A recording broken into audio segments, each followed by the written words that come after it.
کوئی تم سے روٹھ جائے پھر وہی تم سے ملنے کو ترسے تو اسے کبھی مت کھونا، کیونکہ وہ تم سے بہت پیار کرتا ہے۔ گھریلو اختلافات سے پیدا ہونے والی پریشانیاں انسان کو بہت جلد بڑھاپے میں مبتلا کر دیتی ہیں۔ جھوٹ بول کر بھروسہ توڑنے سے بہتر ہے کہ سچ بول کر رشتہ توڑ دو، کیونکہ رشتہ دوبارہ بن سکتا ہے لیکن بھروسہ دوبارہ نہیں بن سکتا۔ لوگوں سے انتقام مت لیا کرو، خراب پھل خود ہی درخت سے گر جایا کرتے ہیں۔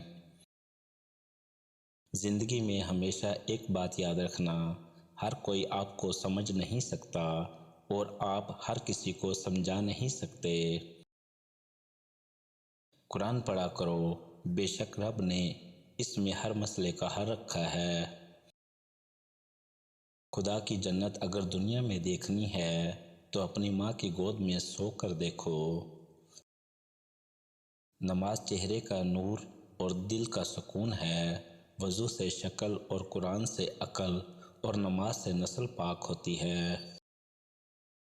بندے کو اس لقمے پر بھی نیکی ملتی ہے جو وہ خود کھاتا یا اپنی بیوی کو کھلاتا ہے۔ دعائیں وقت لیتی ہیں لیکن قبولیت سے پہلے تمہارا صبر آزماتی ہے۔ آپ کی مشکلات اور ان کے حل میں اتنا فاصلہ ہے جتنا آپ کے ماتھے اور سجدے کی جگہ تک کے درمیان کا فاصلہ ہے۔ زندگی میں ہمیشہ دو لوگوں سے دور رہنا، پہلا مصروف، دوسرا مغرور۔ مصروف اپنی مرضی سے بات کرتا ہے، مغرور مطلب کے لیے یاد کرتا ہے۔